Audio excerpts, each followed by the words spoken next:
What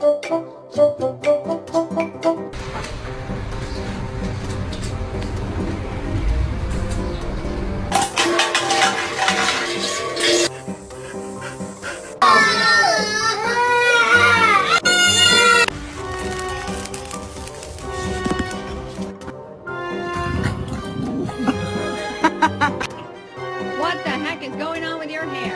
Oh my goodness.